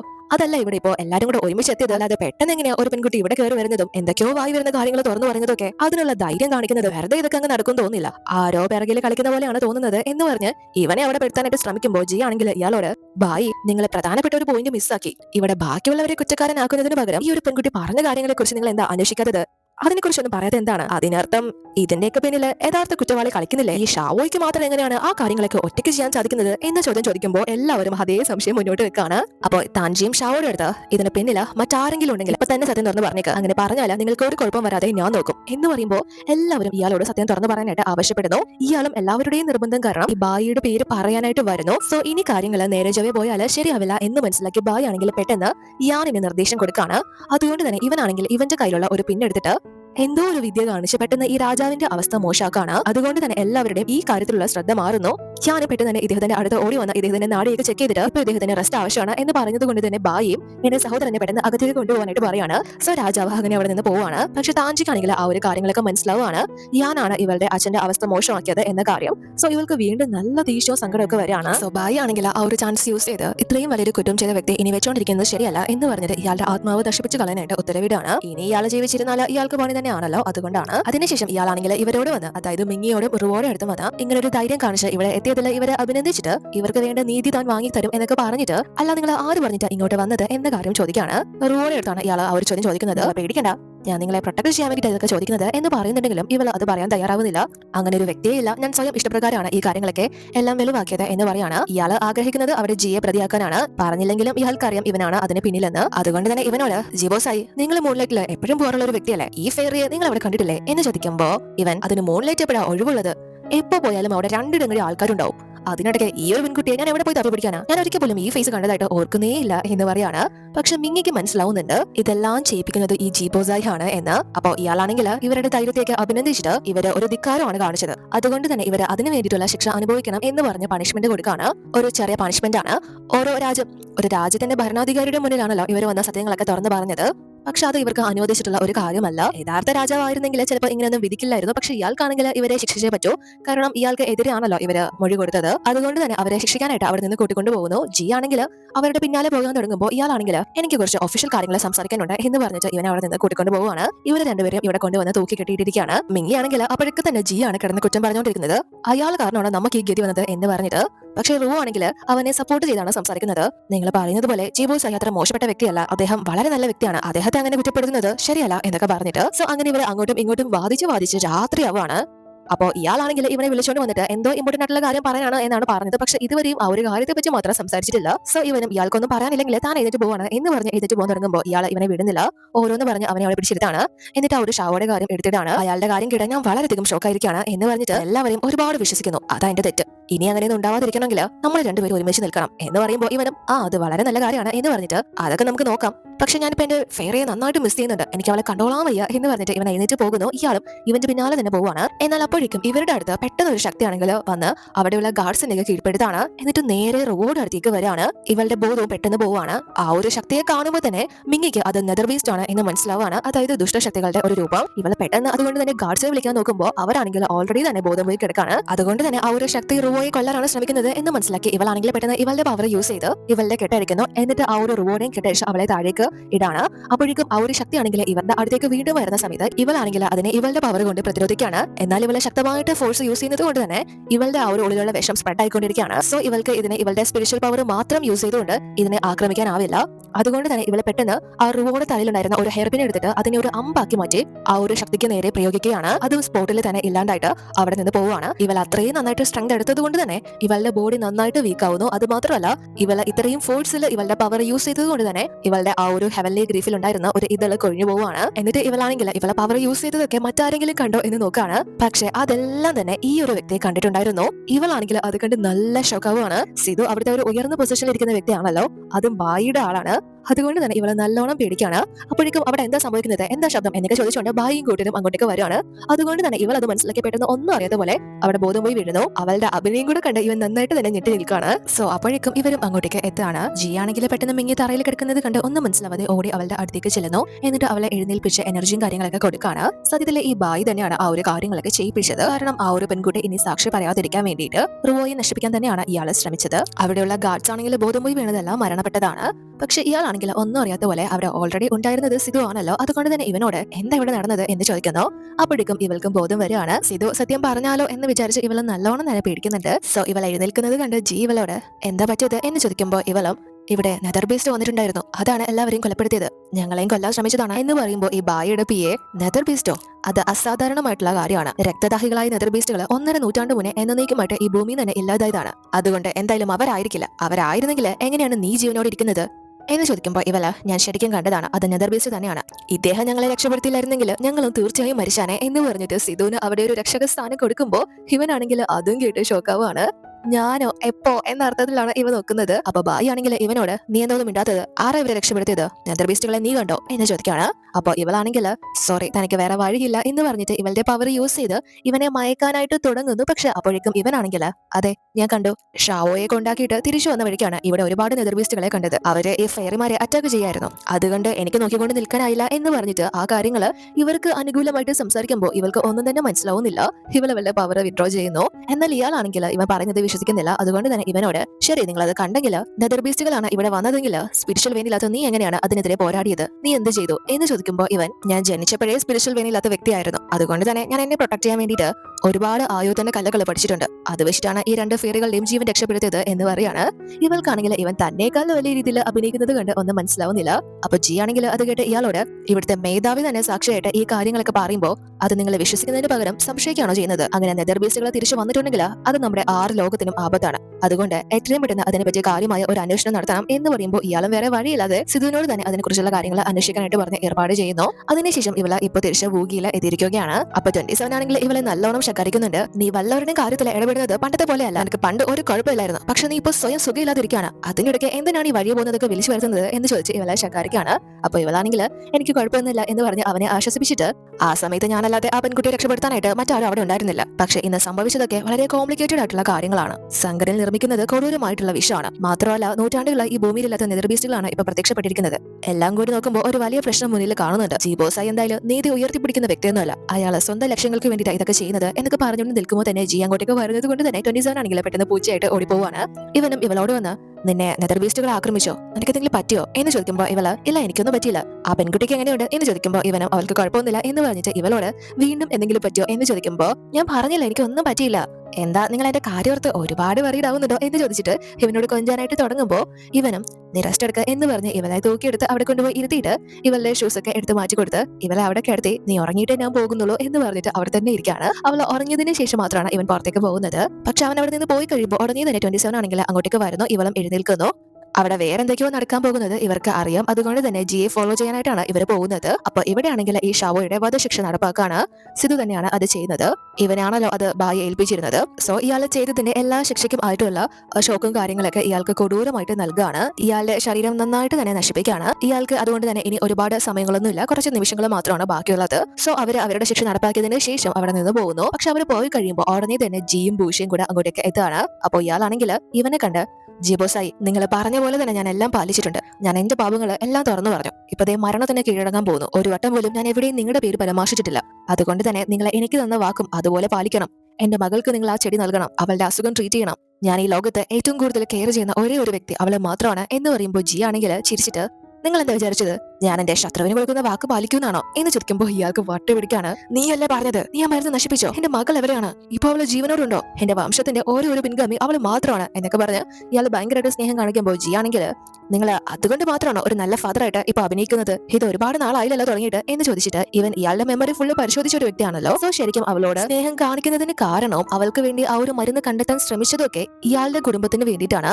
ഇയാളുടെ കുടുംബത്തിലെ എല്ലാ അംഗങ്ങൾക്കും ആ ഒരു വിചിത്രമായിട്ടുള്ള രോഗമുണ്ടല്ലോ, അതുകൊണ്ട് തന്നെ ഇവരുടെ കുടുംബത്തിലെ ദിവ്യവൃക്ഷമായിട്ടുള്ള ഒന്നിനോട് ഞങ്ങൾക്ക് മാത്രം എന്താണ് ഇങ്ങനെ തന്നത് എന്ന് ചോദിച്ച് ആ ഒരു വൃക്ഷത്തിനോട് കരഞ്ഞ് അലറുമ്പോൾ ആ ഒരു വൃക്ഷമാണെങ്കിൽ ഇയാളോട് ഇവരുടെ കുടുംബത്തിന്റെ എല്ലാ പ്രശ്നങ്ങളും മാറ്റിത്തരാം, പക്ഷേ തനിക്ക് ആരോഗ്യമുള്ള ഒരു സന്തതിയെ വേണം എന്ന് പറഞ്ഞിരുന്നു. പക്ഷെ ഇയാളുടെ കുടുംബത്തിൽ മറ്റാരും തന്നെ ജീവിച്ചിരിപ്പില്ല കുട്ടികളുടെ സ്ഥാനത്ത്, അതുകൊണ്ട് തന്നെ താൻ എങ്ങനെയാണ് പിന്നെ തരേണ്ടത് എന്ന് ചോദിക്കുമ്പോൾ ആ ഒരു വൃക്ഷം തന്നെ ഇയാളോട് ഇയാളുടെ മകളെ കൊടുക്കാനായിട്ട് ആവശ്യപ്പെടാണ്. അതുവരെയും ഇയാളുടെ മകളെ കെയർ ചെയ്തിട്ടേ ഇല്ല, ആ ഒരു കുട്ടിക്ക് ആ ഒരു അസുഖമുണ്ട് എന്ന് അറിഞ്ഞപ്പോൾ മുതൽ. പക്ഷെ ഈ ഒരു വൃക്ഷം ഇയാളുടെ മകളെ ആവശ്യപ്പെട്ടതിന് ശേഷമാണ് ഇയാൾക്ക് പെട്ടെന്ന് നിന്ന് അവളോട് സ്നേഹം പൊട്ടിമുളച്ചത്. സോ അവളുടെ ആ ഒരു അസുഖം കംപ്ലീറ്റ് ആയിട്ട് മാറ്റാനായിട്ടുള്ള മരുന്നും ഈ ഒരു വൃക്ഷം തന്നെയാണ് ഇയാൾക്ക് പറഞ്ഞു കൊടുക്കുന്നത്, ആ ഒരു ചെടിയുടെ പേര്. എന്നിട്ട് ആ ഒരു പെൺകുട്ടിയുടെ അസുഖം ഫുള്ള് മാറിയതിന് ശേഷം ഈ ഒരു വൃക്ഷത്തിന് അവളെ ബലി കൊടുക്കണം. അതാണ് ഈ ഒരു വൃക്ഷം ഇയാളോട് ആവശ്യപ്പെടുന്നത്. സോ അതിന്റെ ബേസിലാണ് ഇയാള് മകൾക്ക് വേണ്ടി ആ ഒരു ചെടി കണ്ടെത്തുന്നതും ഇവനോട് ആ ഒരു ചെടി മകൾക്ക് കൊടുക്കാൻ ആവശ്യപ്പെട്ടതൊക്കെ. അല്ലാതെ ഇയാൾ ഒരിക്കലും ആ ഒരു മകളെ ആത്മാർത്ഥമായിട്ട് സ്നേഹിച്ചിട്ടില്ല. അങ്ങനെ മകളെ ബലി കൊടുത്തു കഴിഞ്ഞാൽ ഇയാളുടെ കുടുംബത്തിന് പിന്നീട് ആ ഒരു ശാപം ഉണ്ടാവില്ല. സോ അതിനു വേണ്ടി മാത്രമാണ്. അതുകൊണ്ട് തന്നെ ജി ആ ഒരു കാര്യങ്ങളൊക്കെ മനസ്സിലാക്കിയിട്ട് ഇയാളോട്, നീ നല്ലൊരു അച്ഛനാണെന്ന് ഒരിക്കലും വിചാരിക്കരുത്. നീ എന്റെ മാസ്റ്ററിനെ എങ്ങനെയാണോ കൊലപ്പെടുത്തിയത്, നീയും അതിന്റെ 10 മടങ്ങ് വേദന അനുഭവിച്ചു മരിക്കും എന്ന് പറയാണ്. അതായത് ഇവൻ ഓൾറെഡി തന്നെ ആ ഒരു മരുന്നും കാര്യങ്ങളൊക്കെ ആ പെൺകുട്ടിക്ക് നൽകിയെങ്കിലും ആ കാര്യങ്ങളൊന്നും തന്നെ ഇയാളോട് പറയുന്നില്ല. ഒരു മനസ്സമാധാനവും കൊടുക്കാതെയുള്ള ഇയാളുടെ മരണമാണ് ഇവൻ ആഗ്രഹിക്കുന്നത്. അയാളും കുറച്ച് നിമിഷത്തിനുള്ളിൽ തന്നെ ഇയാളുടെ ആത്മാവ് ആ ഒരു ഭൂമിയിൽ തന്നെ നഷ്ടപ്പെട്ടാണ്. അപ്പൊ ബുഷ് ആണെങ്കിൽ ഇവനോട് ഇയാളുടെ മെമ്മറി ഫുള്ള് എടുത്തിട്ട് അതിൽ ഇയാളെ തന്നെയാണ് ആ ഒരു കൊലപാതകം അറിഞ്ഞിരുന്നല്ലോ. സോ ആ ഒരു നിമിഷം തന്നെ ഇയാളെ കൊല്ലാമായിരുന്നില്ലേ, എന്തുകൊണ്ടാണ് ഇത്ര വൈകിപ്പിച്ചത് എന്ന് ചോദിക്കുമ്പോൾ ജി, അങ്ങനെ ആയിരുന്നെങ്കിൽ ഇയാളെ ഇപ്പോഴും എല്ലാവരുടെ മുന്നിലും മാന്യമായിട്ടുള്ള ഒരു വ്യക്തിയായാണ്. അത് ഞാൻ ആഗ്രഹിക്കുന്നില്ല. എല്ലാവരുടെ മുന്നിലും അവനൊരു കൊള്ളാത്തവനായിട്ട് ഏറ്റവും നീചനായിട്ട് മരിക്കണമായിരുന്നു. അതുകൊണ്ടാണ് ഇങ്ങനെ ചെയ്തത് എന്ന് പറയാണ്. പക്ഷെ ആ കാര്യങ്ങൾ എല്ലാം തന്നെ ഇവിടെ ഇവർ രണ്ടുപേരും കാണുന്നുണ്ട്. സോ അവിടുത്തെ കാര്യങ്ങളൊക്കെ കഴിയുന്നത് കൊണ്ട് തന്നെ ഇവരും പെട്ടെന്ന് തിരിച്ച് എത്തിയിരിക്കുകയാണ്. അവിടെ കണ്ട കാര്യങ്ങൾ വെച്ച് ജീബോസായിക്ക് ഒരു സഹപ്രവർത്തകനുണ്ട്. അതൊരു ഡ്രാഗൺ ആയിട്ടുള്ള മനുഷ്യരൂപം വരിക്കാൻ കഴിയുന്ന ഒരു വ്യക്തിയാണ് എന്ന കാര്യം ഇവർക്ക് മനസ്സിലാവുന്നു. ഇവര് ബൂഷയുടെ കാര്യം ഇപ്പോഴാണല്ലോ അറിയുന്നത്, അവൻ അങ്ങനെ ഒരു അസിസ്റ്റന്റ് ഉണ്ട് എന്ന കാര്യം. അതുമാത്രമല്ല ജീബോസായി ആ ഒരു ബോയുലാന്റെ പിൻഗാമിയൊന്നല്ല, മറിച്ച് ശിഷ്യനാണ്. തന്റെ മാസ്റ്ററിനെ കൊന്നവരോടുള്ള പ്രതികാരമാണ് അയാൾ നടത്തുന്നത്. ഇനിയും ഒരു കൊലാളി കൂടെ ബാക്കിയുണ്ട് എന്ന കാര്യങ്ങളൊക്കെ തന്നെ ഇവരെ മനസ്സിലാക്കാണ്. അത് മാത്രമല്ല ഇപ്പോ ഒരു കൂട്ടര് ഹെവൻലി ഗ്രീഫ് എന്ന വിഷം നിർമ്മിക്കുന്നുണ്ടെങ്കിൽ എന്തായാലും മറ്റു പലരും അത് നിർമ്മിക്കുന്നുണ്ടായിരിക്കും. സോ അവരിൽ ആരാണ് തനിക്ക് ആ ഒരു വിഷം നൽകിയത് എന്നാണ് ഇവളെ ഇപ്പോഴും ചിന്തിക്കുന്നത്. അപ്പൊ 27 ആണെങ്കിൽ അത് ജീബോസായി അല്ല എന്ന് നമുക്ക് തീർത്തു പറയാനാവില്ല. കാരണം അപ്പൊ നിന്നെ തോൽപ്പിക്കുന്നത് ഏറ്റവും അത്യാവശ്യമായിട്ടുള്ളത് ജീബോസായിക്കായിരുന്നു എന്ന് പറയുമ്പോൾ ഇവൾക്കത് വിശ്വാസമല്ല. കാരണം മിങ്ഷിയാനെ വീണ്ടും യുദ്ധകാലത്തിൽ പ്രതീക്ഷിക്കുന്ന ഒരു വ്യക്തിയാണ് ഇന്നും ജീബോസായി. സോ അങ്ങനെ ഒരു വ്യക്തി ഇവളുടെ സ്പിരിച്വൽ പവർ ഇല്ലാതാക്കാൻ ശ്രമിച്ചിട്ടുണ്ടെങ്കിൽ ഒരിക്കലും അങ്ങനെ ചിന്തിക്കില്ലല്ലോ. സോ ഇവിടെ ഷാവോയുടെ കാര്യം തന്നെ ജി ആണെങ്കിൽ അത്രയും പ്ലാൻ ചെയ്താണ് ചെയ്തിട്ടുള്ളത്. അതുകൊണ്ട് അവനാണ് ഇവൾക്ക് വിഷം നൽകിയത് എന്ന കാര്യം ഇവൾക്ക് അത്ര വിശ്വാസമല്ല. പക്ഷെ അങ്ങനെ ഉറപ്പിക്കാനും പറ്റില്ല, കാരണം ഇവൾക്ക് അടുത്ത തെളിവൊന്നും ഇല്ല. എന്തായാലും ഇവൾക്ക് അവനെ കൊണ്ട് ആവശ്യമുള്ളതുപോലെ ജിക്കും ഇവളെ കൊണ്ട് ആവശ്യമുണ്ട് എന്ന കാര്യം ഇവളെ മനസ്സിലാക്കാണ്. അതുകൊണ്ട് തന്നെ അവസാനം ഇവരിൽ ആരാണ് ഏറ്റവും ക്രൂരനായിട്ടുള്ള വ്യക്തി എന്ന് നമുക്ക് കണ്ടു തന്നെ അറിയാം എന്ന കാര്യം പറയാണ്. രണ്ടുപേരും അവരവരുടെ താല്പര്യങ്ങൾക്ക് വേണ്ടിയിട്ടാണ് ഇതെല്ലാം ചെയ്യുന്നത് എന്ന രീതിയിലാണ് ഇവൾ ആ ഒരു കാര്യങ്ങൾ എടുക്കുന്നത്. അതിനുശേഷം ഇവരാണെങ്കിൽ തിരിച്ചു പോകുമ്പോൾ ഇവർക്കാണെങ്കിൽ ആ ഒരു രണ്ടാമത്തെ കൊലയാളി ആരാണ് എന്ന് മനസ്സിലായിട്ടില്ല. എങ്കിലും ചില ക്ലൂ ഒക്കെ കിട്ടിയിട്ടുണ്ടായിരിക്കും. അതാണല്ലോ ശരിക്കുള്ള കൊലയാളി. അപ്പൊ ജിക്ക് മനസ്സിലാവുന്നുണ്ട് ആ ഒരു നെതർ ബീസ്റ്റുകളെ ഇറക്കിയതൊക്കെ ബായിയാണ് എന്ന്. അങ്ങനെ അയാളെ ചെയ്യുന്നുണ്ടെങ്കിൽ അയാൾ ഈ 6 ലോകത്തിനെയും ഒരേ ഒരു ഭരണാധികാരി ആകാനായിരിക്കും ആഗ്രഹിക്കുന്നത്. എന്തായാലും ഇത്തവണ അയാൾ റോയെ കൊല്ലുന്ന കാര്യത്തിൽ പരാജയപ്പെട്ടിട്ടുണ്ടെങ്കിൽ അത് ഇനിയും തുടരാൻ സാധ്യതയുണ്ട്. അതുകൊണ്ട് തന്നെ അവളെ എത്രയും പെട്ടെന്ന് മറ്റൊരു നാട്ടിലേക്ക് എത്തിക്കണം എന്നിവരെ തീരുമാനിക്കുകയാണ്. അപ്പൊ ബൂഷ് ആണെങ്കിൽ എങ്കിൽ പിന്നെ ഞാൻ ആ മിങ്ങിയും കൂടി എവിടെയെങ്കിലും കൊണ്ടുപോയി ആക്കിയാലോ എന്ന് ചോദിക്കുമ്പോൾ ഇവൻ, അവളോ അത് വേണ്ട, അത് നമുക്ക് പിന്നെ നോക്കാം എന്ന് പറയുമ്പോൾ ഇവനത് ഇഷ്ടപ്പെടുന്നില്ല. അപ്പൊ ജി ആണെങ്കിൽ വളരെ പതുങ്ങി ഇവനോട്, ബൂഷേ ഞാനൊരു കാര്യം പറയട്ടെ, എനിക്ക് ഒരു ഫ്രണ്ട് ഉണ്ട്. അവനാണെങ്കിൽ ഒരു ഫെയറിയെ സ്വന്തം ആവശ്യങ്ങൾ നേടാൻ വേണ്ടിയിട്ട് യൂസ് ചെയ്തു. പക്ഷെ അവൾക്കത്തില് അവൻ കാരണം ഒരുപാട് പരിക്കുകളൊക്കെ പറ്റി. അതുകൊണ്ട് തന്നെ അവളുടെ കാര്യം ഓർത്ത് അവന് നല്ലോണം വിഷമമുണ്ട്. പക്ഷെ എന്ത് ചെയ്യണമെന്ന് അറിയില്ല. അങ്ങനെ ഒരു സിറ്റുവേഷനിൽ നീ ആയിരുന്നെങ്കിൽ എന്ത് ചെയ്താനെ എന്ന് ചോദിക്കുമ്പോൾ ഇവൻ ഉടനെ തന്നെ ചോദിക്കുന്നത്, മാസ്റ്റർ ഞാൻ അറിയത് എപ്പോഴാണ് നിങ്ങൾക്കൊരു ഫ്രണ്ട് ഉണ്ടായത് എന്നാണ്.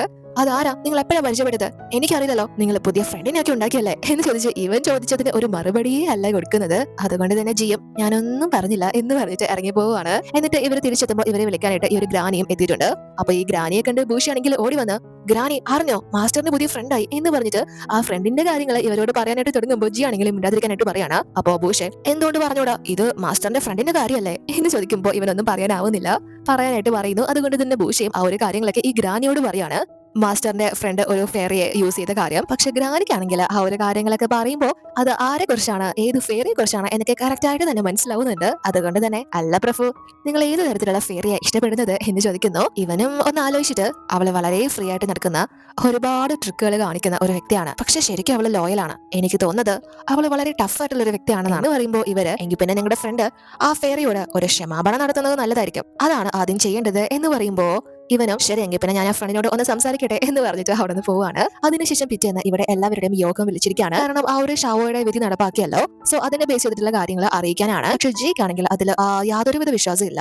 യഥാർത്ഥ കുറ്റവാളിയെ രക്ഷപ്പെടുത്താൻ വേണ്ടിയിട്ടാണല്ലോ അയാളെ നശിപ്പിച്ച് കളഞ്ഞത് എന്ന രീതിയിൽ സംസാരിക്കുമ്പോൾ എങ്കിൽ പിന്നെ ഇവനോട് തന്നെ അതിനെക്കുറിച്ചുള്ള കാര്യങ്ങൾ ഇൻവെസ്റ്റിഗേറ്റ് ചെയ്യാനായിട്ട് ബായി ആവശ്യപ്പെടുകയാണ്. ശിവനായിട്ട് ഒന്നും പറഞ്ഞിട്ടോ ചെയ്തിട്ടോ കാര്യമില്ല. അതുകൊണ്ട് തന്നെ അയ്യോ വേണ്ടായേ, നിങ്ങളുടെ വിധി എനിക്ക് പൂർണ്ണ വിശ്വാസമാണ് എന്ന് പറഞ്ഞ് അങ്ങനെ നിൽക്കാണ്. അപ്പൊ ഇവിടെ രാജാവല്ല, ഇപ്പൊ ബായി തന്നെയാണ് കാര്യങ്ങൾ തീരുമാനിക്കുന്നത്. ആ ഷാവോയുടെ ശിക്ഷ ശിക്ഷ നടപ്പാക്കി എന്ന് മാത്രമല്ല ആ ഒരു സംഘടനയിൽ ഉണ്ടായിരുന്ന എല്ലാ തരത്തിലുള്ള പോയിസണും ഇല്ലാതാക്കി ആ ഒരു ഹെവൻലി ഗ്രീഫിന്റെ അത് മാത്രമല്ല അവിടെ നിരപരാധികളെ കൊണ്ടാണല്ലോ ആ ഒരു പണിയും കാര്യങ്ങളൊക്കെ എടുപ്പിച്ചിരുന്നത്. സോ അവരെ എല്ലാം തന്നെ റിലീസ് ചെയ്തിട്ടുണ്ട് എന്ന കാര്യവും സിതു അറിയിക്കാണ്. അതിനുശേഷം എല്ലാവരും അവിടെ നിന്ന് പിരിഞ്ഞു പോകുമ്പോൾ എല്ലാവരും ജിയോട് വന്നിട്ട് വാ ഞാൻ കൊണ്ടാക്കാൻ ജിബോസായി ഞങ്ങളുടെ ബോട്ടിൽ പോവാം, നമുക്ക് ഒരുപാട് കാര്യങ്ങൾ സംസാരിക്കാം എന്നൊക്കെ പറഞ്ഞ് വളരെ കരുതലോട് കൂടി വിളിക്കാണ് ഇവന്റെ ശത്രുക്കൾ പോലും. പക്ഷേ ഇവന് മനസ്സിലാവുന്നുണ്ട് എല്ലാവരും ഇപ്പോൾ ആഗ്രഹിക്കുന്നത് ഒരേ ഒരു കാര്യമാണ്, മറ്റാർക്കും ഇപ്പോൾ ഒരു ഗോൾഡൻ മില്ലറ്റ് ഉണ്ടാക്കാൻ കഴിഞ്ഞിട്ടില്ല എന്ന കാര്യം എല്ലാവർക്കും മനസ്സിലാവുകയാണല്ലോ. അതുകൊണ്ട് തന്നെ സ്പിരിച്വൽ വെയിനില്ലാതെ ജനിച്ച ജീബോസായി ഇപ്പോൾ ആ ഒരു സ്പിരിച്വൽ വെയിനും കാര്യങ്ങളൊക്കെ കിട്ടിയത് ആ ഒരു ഗോൾഡൻ മില്ലറ്റ് യൂസ് ചെയ്തിട്ടാണോ എന്ന് അറിയാൻ വേണ്ടിയിട്ടാണ് ഇവരെല്ലാവരും ആഗ്രഹിക്കുന്നത്. അതുകൊണ്ട് തന്നെ ജിയും എല്ലാവരോടും അതിനെക്കുറിച്ച് അറിയാൻ വേണ്ടിയിട്ടാണ് നിങ്ങൾ എന്നെ ഇങ്ങനെ സുഖിപ്പിക്കുന്നത്, ഞാൻ ആ മരുന്ന് ഇപ്പോഴും ഉണ്ടാക്കുന്നതെന്ന് അറിയാൻ വേണ്ടിയിട്ടാണോ എന്ന് ചോദിക്കാണ്.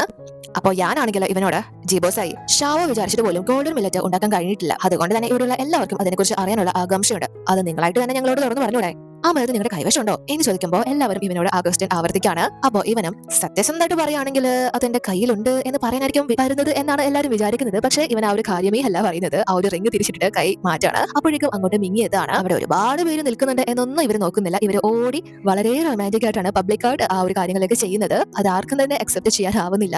അപ്പോൾ ഇവനാണെങ്കിൽ ഇവളോട് നീ എന്താ ഇവിടെ ചെയ്യുന്നത് എന്ന് ചോദിക്കുമ്പോൾ ഇവള് ഞാൻ ഒരുപാട് ഗോൾഡൻ മില്ലറ്റ് കൊണ്ടുവന്നിട്ടുണ്ട്, ഇത് നിങ്ങൾക്ക് വേണ്ടിയിട്ടുള്ളതാ എന്ന് പറയുമ്പോൾ എല്ലാവരും അത് കേട്ട് ഷോക്കാവാണ്. ഗോൾഡൻ മില്ലറ്റോ? അപ്പൊ മെങ്ങാണെങ്കിൽ ഓടി വന്ന് ഈ ഒരു ജാർ മേടിച്ചിട്ട് ഇത് ശരിക്കും ഗോൾഡൻ മില്ലറ്റ് തന്നെയാണോ എന്ന് ചോദിക്കുന്നു. അപ്പോൾ മിങ്ങിയാണെങ്കിൽ അവിടെയുള്ള എല്ലാവരോടും ഈ ജീബോസായെ മുന്നേ ക്രിമിനൽ എന്ന് വിളിച്ച് അപമാനിച്ചിട്ടുള്ള തള്ളി പറഞ്ഞിട്ടുള്ള ഒറ്റപ്പെടുത്തിയിട്ടുള്ള എല്ലാവരോടും നല്ല നല്ല ചോദ്യങ്ങൾ ചോദിക്കാണ്. ഇപ്പൊ നിങ്ങൾക്ക് ഇദ്ദേഹത്തെ കൊണ്ട് ആവശ്യമുണ്ടോ എന്ന രീതിയിൽ ആർക്കും തന്നെ അത് ഇഷ്ടപ്പെടുന്നില്ല. അതുകൊണ്ട് തന്നെ ഇവളുടെ വായിന്ന് കേട്ട് മതിയായി അവിടെ നിന്ന് പോവുകയാണ്. സത്യത്തിൽ അത് ഗോൾഡൻ മില്ലറ്റ് എന്നല്ല ഒരു വൈനാണ്. ആ ഒരു വൈന് ഇവളെ ഇട്ടിരിക്കുന്ന പേരാണ് ഗോൾഡൻ മില്ലറ്റ് എന്ന്. അത് മനസ്സിലാക്കിക്കൊണ്ട് തന്നെ ഞാനാണെങ്കിൽ അത് മെങ്ങിന്റെ കയ്യിൽ നിന്ന് വാങ്ങിച്ച് ജിയെ ഏൽപ്പിച്ചിട്ട് അവനെ വലിച്ചെടുത്ത് അവിടെ നിന്ന് പോവാണ്. അതുപോലെ തന്നെ ജിയും ഇവളോട് നിന്റെ ഗോൾഡൻ മില്ലറ്റ് നീ തന്നെ കയ്യിൽ വെച്ചാൽ മതി എന്ന് പറഞ്ഞ് ഇവളെ ആ ഒരു ജാറ് ഏൽപ്പിക്കാണ്. ഇവനെ ഇംപ്രസ് ചെയ്യാനുള്ള വഴികൾ തന്നെയാണ് ഇപ്പോഴും ശ്രമിച്ചുകൊണ്ടിരിക്കുന്നത്. പക്ഷെ അപ്പോഴേക്കും ഇവർക്ക് ഓപ്പോസിറ്റ് നിന്ന് ദൂരെ ഒരു വ്യക്തി, ഒരു വയസ്സായിട്ടുള്ള ഒരു വ്യക്തി ഇവരെ വീക്ഷിക്കുന്നത് ഇവരെ ശ്രദ്ധിക്കാണ്. എന്നാൽ അത് ആരാണ് എന്ന് ഇവർക്ക് രണ്ടുപേർക്കും മനസ്സിലാവുന്നില്ല. അതിനുശേഷം ഇവരാണെങ്കിൽ തിരിച്ചു പോകുന്ന സമയത്ത് അല്ല ഇന്നലെ ഞാൻ ഉറങ്ങിയിട്ട് തന്നെയാണോ തിരിച്ചു പോയത് എന്ന് ചോദിക്കുമ്പോൾ ഇവനും അതെ എന്ന് പറയുന്നു. അപ്പൊ ഇനി മുതൽ എന്ന് നിങ്ങൾ എന്റെ കൂടെ ആയിരിക്കും ഉറങ്ങുന്നത് എന്ന തരത്തിൽ ചോദിക്കുമ്പോൾ ഇവനാണെങ്കിൽ ഇവളെ തള്ളി മാറ്റി വിടാണ്. എന്നിട്ട് ഈ ഒരു വായും കണ്ടിട്ട് അല്ല നീ എന്താ ഇതിന് ഗോൾഡൻ മില്ലറ്റ് എന്ന് പേരിട്ടത്, നിനക്കും അതിനെപ്പറ്റി അറിയാൻ ക്യൂരിയോസിറ്റി ഉണ്ടോ എന്ന് ചോദിക്കുമ്പോൾ നിങ്ങൾ എന്താ ജീബോസായി ഒരു മണ്ടനാണോ? ഞാൻ അങ്ങനെ പറഞ്ഞത് അവരൊക്കെ കുറിച്ച് നിങ്ങളെ ബുദ്ധിമുട്ടിക്കുന്നത് കണ്ടുകൊണ്ടല്ലേ, അവരെല്ലാം കൊതിപ്പിക്കാൻ വേണ്ടിയിട്ടല്ലേ ഞാനത് പറഞ്ഞത്, അതിന് വേണ്ടിയിട്ട് ഞാൻ ഈ വൈന് ആ പേര് നൽകിയത് എന്ന് പറയുമ്പോൾ ഇവനും അത് വിശ്വസിച്ച് അപ്പൊ പിന്നെ ശരിക്കും ഈ വൈൻ്റെ പേര് എന്താണ് എന്ന് ചോദിക്കാണ്. സോ ഇവളും റൊമാൻറ്റിക് ആയിട്ടുള്ള ഒരു പേര് പറഞ്ഞിട്ട് ഇത് നിങ്ങൾക്ക് വേണ്ടി ഞാൻ പ്രത്യേകം തയ്യാറാക്കിയതാണ് എന്ന് പറഞ്ഞ് ഇവന് നൽകുകയാണ്. പക്ഷെ ജി ആണെങ്കിൽ ഒന്നും ആരുടെ കയ്യിൽ നിന്നും വാങ്ങി കുടിക്കാത്തൊരു വ്യക്തിയാണല്ലോ, അതുകൊണ്ട് തന്നെ ഇവളോട് ഞാൻ ഉണ്ടാക്കുന്ന വൈൻ മാത്രമേ ഞാൻ കഴിക്കാറുള്ളൂ എന്ന് പറയുമ്പോൾ ഇവളാണെങ്കിൽ അടവെടുത്ത് നല്ല ഫീൽ ആയതുപോലെ വിഷമിച്ചിരിക്കുകയാണ്. പക്ഷെ ഇവനാണെങ്കിൽ അത് റിയൽ ആയിട്ട് തോന്നിയിട്ട് ശരി സമ്മതിച്ചു ഞാനത് സ്വീകരിച്ചോളാം എന്നിങ്ങനെ ഞോണ്ടി വിളിച്ച് പറഞ്ഞിട്ട് അവനത് സ്വീകരിക്കാണ്. ശരിക്കും പറഞ്ഞാൽ അതൊരു സാധാരണ വൈനല്ല, പ്രത്യേക വൈനാണ്. 27 ഇവളും കൂടി തന്നെയാണ് അത് ഉണ്ടാക്കിയത്. പക്ഷേ ഇവർക്ക് അറിയാമായിരുന്നു ഇവരത് കൊടുത്തു എന്ന് പറഞ്ഞിട്ട് അവൻ ഉടനെ തന്നെ അതെടുത്ത് കുടിക്കാൻ പോകുന്നില്ല എന്ന കാര്യം. പക്ഷെ ഇന്ന് കുടിച്ചില്ലെങ്കിലും ഫ്യൂച്ചറിൽ ഇവൻ എന്തായാലും അത് കുടിക്കും എന്ന് പറഞ്ഞിട്ട് ഇവളെ ഒരു തവണ യൂസ് ചെയ്ത് പണി കൊടുത്തതാണല്ലോ, സോ അതിന്റെ പ്രത്യേകമായിട്ട് കൂട്ടിയാൽ മതി എന്ന് മനസ്സിൽ പറഞ്ഞിട്ടാണ് ഇവനത് നൽകുന്നത്. പക്ഷെ ജീബോസായിക്കാണെങ്കിൽ ഇവളുടെ അഭിനയമൊക്കെ കണ്ട് ഇവൾക്ക് ഇവനോട് യഥാർത്ഥ ഫീലിംഗ്സ് ഉണ്ട് എന്ന് മനസ്സിലാക്കിയിട്ട് ഇവളോട് ഫീലിംഗ്സ് സ്റ്റാർട്ട് ചെയ്യാൻ തുടങ്ങി കഴിഞ്ഞു. അതുകൊണ്ട് തന്നെ ഇവനാണെങ്കിൽ ഇവളോട് ഇന്നലെ ഗ്രാനി പറഞ്ഞതുപോലെ ഇവളോട് ക്ഷമയൊന്നും ചോദിക്കുന്നില്ല. അവനതിന് ആവുന്നില്ല. ക്ഷമ ചോദിച്ചാൽ അവൾ എന്താണ് കാരണം എന്നൊക്കെ ചോദിക്കാലോ, അതുകൊണ്ട് തന്നെ ഇവള് ക്ഷമ ചോദിക്കുന്നില്ല. പക്ഷെ അവൾക്ക് പകരം സമ്മാനമായിട്ട് ഒരുപാട് വിലപിടിപ്പുള്ള കല്ലുകൾ എടുത്ത് നൽകാണ്. അതുകൊണ്ട് ഇവള് ഇതൊക്കെ എനിക്കാണോ, എന്തിനാണ് ഇതൊക്കെ എന്ന് ചോദിക്കുമ്പോൾ ഇവൻ കാരണമാണല്ലോ അവൾക്ക് ടോർച്ചർ അനുഭവിക്കേണ്ടി വന്നത്, സോ അതിന് വേണ്ടിയിട്ടുള്ള റിവാർഡാണ് എന്ന് പറഞ്ഞാണ് കൊടുക്കുന്നത്. ശരിക്കും ഇവൾക്ക് അത് കേൾക്കുമ്പോൾ നല്ല ദേഷ്യം വരുന്നുണ്ടെങ്കിലും ഉള്ളിൽ നല്ല സന്തോഷമുണ്ട്. കാരണം ഇവളെ കുറിച്ച് ഇപ്പോൾ കെയർ ചെയ്യുന്നത് കൊണ്ടാണല്ലോ ഇങ്ങനെ ഒരു കാര്യങ്ങളൊക്കെ നൽകുന്നത്. അതിനുശേഷം ഇവിടെ മുന്നേ കണ്ട ആ ഒരു വയസ്സായിട്ടുള്ള വ്യക്തിയാണെങ്കിൽ ഇപ്പൊ ഈ ഭായിയുടെ അടുത്തേക്കാണ് വരുന്നത്. പക്ഷെ പെട്ടെന്ന് തന്നെ ആ ഒരു രൂപം മാറി അയാളാണെങ്കിൽ ഒരു യുവതിയായിട്ട് മാറുകയാണ്. അത് മനസ്സിലാക്കി ഇയാളുടെ പി ആണെങ്കിൽ ഉടനെ വാളൊക്കെ എടുക്കാണ്. ഇയാളും പെട്ടെന്ന് നീ ആരാ എന്ന് ചോദിക്കുമ്പോൾ ഈ ഒരു പെണ്ണ് എന്താ നീ പേടിച്ചോയോ, എന്തിനാ ഇങ്ങനെ പേടിക്കുന്നത് എന്ന് ചോദിച്ചിട്ട് പെട്ടെന്ന് തന്നെ ആ ഒരു എങ്ങായിട്ടുള്ള ലേഡി, ഒരു പ്രായമുള്ള ലേഡി ആയിട്ട് മാറുകയാണ്. ഇയാൾ ഒന്നും തന്നെ നോക്കുന്നില്ല, ഉടനെ തന്നെ വാളെടുത്ത് അവരെ കുത്തുകയാണ്. പക്ഷെ അപ്പോഴേക്കും അവർ മരിക്കുന്നതിന് പകരം ഉടനെ തന്നെ ഒരു ചെറിയ കുട്ടിയായിട്ട് മാറുകയാണ്. അവർക്കൊന്നും തന്നെ സംഭവിക്കുന്നില്ല. എന്നിട്ട് ഈ കുട്ടി ഇവനോട് നീ ഇവിടെ പുതിയതാണോ, എന്നാ നിനക്കെന്നെ മനസ്സിലായില്ലേ എന്ന് ചോദിക്കാണ്. എന്നിട്ട് ആ ഒരു ശക്തിയാണെങ്കിൽ ഇയാളെ ആക്രമിക്കാനായിട്ട് തുടങ്ങാണ്. അപ്പൊ ഈ ബായി ആണെങ്കിൽ മതി നിർത്ത്, ഇവൻ തന്നെ ഈ രൂപങ്ങളിലൊന്നും കണ്ടിട്ടില്ല, അതുകൊണ്ടാണ് അവനെ ഒന്നും ചെയ്യേണ്ട വിട്ടേക്ക് എന്ന് പറയുന്നത് കൊണ്ട് തന്നെ ഈ ഒരു ശക്തിയും പെട്ടെന്ന് അതിന്റെ യഥാർത്ഥ രൂപത്തിലേക്ക് വരികയാണ്. ഇതാണ് ഇവന്റെ യഥാർത്ഥ രൂപം. ഇയാളുടെ പേര് സൂമിങ്, ജിങ്സിംഗിലെ ജനറൽ ആണ്. ഇപ്പൊ ഇയാളെ വിളിച്ചു വരുത്തിയിരിക്കുന്നത് ഈ ബായി ആണ്. അതുകൊണ്ട് തന്നെ ഇവനും നിങ്ങൾക്ക് എന്താ ബായി ഇതുവരെ ജീബോസയുടെ കാര്യത്തിൽ ഒന്നും ചെയ്യാനായില്ലേ എന്ന് ചോദിക്കുമ്പോൾ ഇയാള് അവന്റെ ലക്ഷ്യം യഥാർത്ഥത്തിൽ എന്നെ പെടുത്താൻ വേണ്ടിയിട്ടോ ഗോൾഡൻ മില്ലറ്റും ഹെവൻലി ഗ്രീഫ് ഉണ്ടാക്കുന്നതിനെ പറ്റിയുള്ള കാര്യങ്ങൾ പുറം ലോകത്ത് കൊണ്ടുവരാനോ ആയിരിക്കും ആയിരിക്കില്ല. ഒരുപക്ഷെ ബോയോലാന്റെ മരണത്തിൽ പ്രതികാരം ചെയ്യാൻ വേണ്ടിയിട്ടായിരിക്കും. എന്തായാലും നീ ഒന്ന് സൂക്ഷിച്ചോണം, നീയും അതിൽ ഇൻവോൾവ് ആയിട്ടുണ്ട് എന്ന് പറയാണ്. അതായത് ഇവനാണ് അന്ന് ആ ഒരു ബോയോലാനെ ആ ഒരു സോൾ സൈസിംഗ് ടെക്നിക്ക് യൂസ് ചെയ്ത് കൊടൂരമായിട്ട് കൊലപ്പെടുത്തിയത്. ഇവനെ തപ്പിയാണ് ജീബോസായി നടക്കുന്നത്.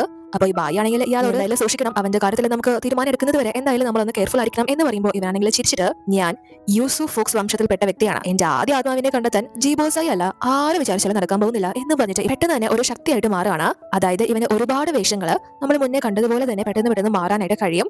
അതുകൊണ്ട് തന്നെ ഇവൻ യഥാർത്ഥത്തിൽ ആരാണ്, ഇവന്റെ യഥാർത്ഥ രൂപം ഏതാണ് എന്ന് കണ്ടെത്താൻ പ്രയാസമാണ്. അത് പറഞ്ഞിട്ട് ഞാൻ എത്രയും പെട്ടെന്ന് ആ ജീബോസായുടെ ജീവൻ എടുക്കും എന്ന് പറഞ്ഞിട്ട് അയാൾ അവിടെ നിന്ന് പോവാണ്. അപ്പൊ ഇവിടെ ഇവർക്കാണെങ്കിൽ ഇതുവരെയും പ്രോപ്പർ ആയിട്ടുള്ള കാര്യങ്ങളിലേക്ക് ഒന്നും കടക്കാൻ കഴിഞ്ഞിട്ടില്ലല്ലോ. ഇവൾ കൊടുത്ത വൈനാണെങ്കിൽ അവൻ ഇതുവരെയും കുടിച്ചിട്ടില്ല. ഇവരാണെങ്കിൽ ആ ഒരു വയലില് എന്തോ വശീകരണം കലർത്തിയിട്ടുണ്ടായിരിക്കണം. അതുകൊണ്ട് തന്നെ എത്രയും പെട്ടെന്ന് കൂടുതൽ അടുത്തേ പറ്റൂ. അവിടെ അമ്മയും മാസ്റ്ററൊക്കെ നമ്മളെ കാത്തിരിക്കായിരിക്കും. മാസ്റ്റർ എന്തായാലും ഞാൻ വരുമെന്ന് പ്രതീക്ഷിക്കുന്നുണ്ടായിരിക്കും. നിനക്കറിയാലോ, നമ്മൾ ഇങ്ങോട്ട് വന്ന സമയത്ത് ഫുഡിന് പോലും വകയിലായിരുന്നു, വെറും ഫ്രൂട്ട്സ് മാത്രം കഴിച്ചാൽ ജീവിച്ചത്. ഒരു നിമിഷം ഞാൻ നിന്നെ കറി വെച്ച് കഴിച്ചാലോ എന്ന് ഒരു ആലോചിച്ചതാ എന്ന് പറയുമ്പോൾ ഇവൻ ഷോക്കാവാണ്. നീ അങ്ങനെയൊക്കെ വിചാരിച്ചോ എന്ന് ചോദിക്കുമ്പോൾ ഇവളും പിന്നല്ലാണ്ട് ആ മൂൺ ലൈറ്റിലെ പണ്ടാര കളവി ഫൂയെ ആഹാരം പോലും തരാണ്ട് എന്നെ കൊണ്ട് ഡാൻസ് ചെയ്യിപ്പിച്ചത്. അവസാനം എന്റെ ഗതി കണ്ടില്ലേ, ഞാൻ എത്രയെന്ന് വെച്ചാൽ വിഷം നടക്കുന്നത് എന്ന് പറഞ്ഞിട്ട് എത്രയും പെടുന്ന ആ ഒരു സോമിങ് എന്ന വ്യക്തിയെ കുറിച്ച് കണ്ടെത്തിയിരിക്കണം. അവനായിരിക്കും എന്തായാലും ജീബോസായുടെ നെക്സ്റ്റ് ടാർഗറ്റ് എന്ന് പറയാണ്. ഇവൾക്ക് എന്തായാലും ആ ഒരു വ്യക്തിയെ കുറിച്ച് മനസ്സിലായിട്ടുണ്ടെങ്കിൽ ജീബോസായിക്ക് ഓൾറെഡി തന്നെ മനസ്സിലായിട്ടുണ്ടായിരിക്കണം. സോ ആ ഒരു കാര്യം പറഞ്ഞിട്ട് എനിക്ക് വേറെ പണിയുണ്ട് എന്ന് പറഞ്ഞ് അവളാണെങ്കിൽ പുറത്തേക്ക് പോവാണ്. അപ്പോൾ ഇവനാണെങ്കിൽ ഇവനെ കറി വെച്ച് കഴിക്കുമെന്ന് പറഞ്ഞ് ആ ഒരു കാര്യം അവളെ എക്സ്പ്ലെയിൻ ചെയ്യാതാണല്ലോ ഇറങ്ങി പോകുന്നത്. സോ അത് ചിന്തിച്ച് തന്നെ ഭയങ്കര ഷോക്കായിട്ട് നിൽക്കാണ്. ഇവനൊരു ക്യാറ്റ് ആണല്ലോ, ആ ഒരു രീതിയിലാണ് അവളെ പറഞ്ഞിട്ട് പോയത്. അതിനുശേഷം ഇവളെ ഇപ്പോൾ എത്തിയിരിക്കുന്നത് ആ ഒരു ജഡ്ജ്മെന്റ് ഹാളിലേക്കാണ്. മറ്റാരെയും കാണാൻ വേണ്ടിയിട്ടല്ല, സിധുവിനെ കാണാൻ വേണ്ടിയിട്ടാണ്. ഇവനും ഇവളുടെ അടുത്തേക്ക് വരാണ്. പക്ഷെ ഇവനാണെങ്കിൽ ഇവളെ കാണുമ്പോൾ ഭയങ്കര സന്തോഷമാവാണ്. അത് മാത്രമല്ല ഒരു പ്രത്യേക രീതിയിലാണ് ഇവൻ ഇവളുടെ ആ ഒരു സൗന്ദര്യം ആസ്വദിക്കുന്നതും. അതോടുകൂടി ഈ എപ്പിസോഡ് അവസാനിക്കുന്നു. ബാക്കി എന്ത് സംഭവിക്കുന്ന അടുത്ത വീഡിയോയിലൂടെ അറിയാം.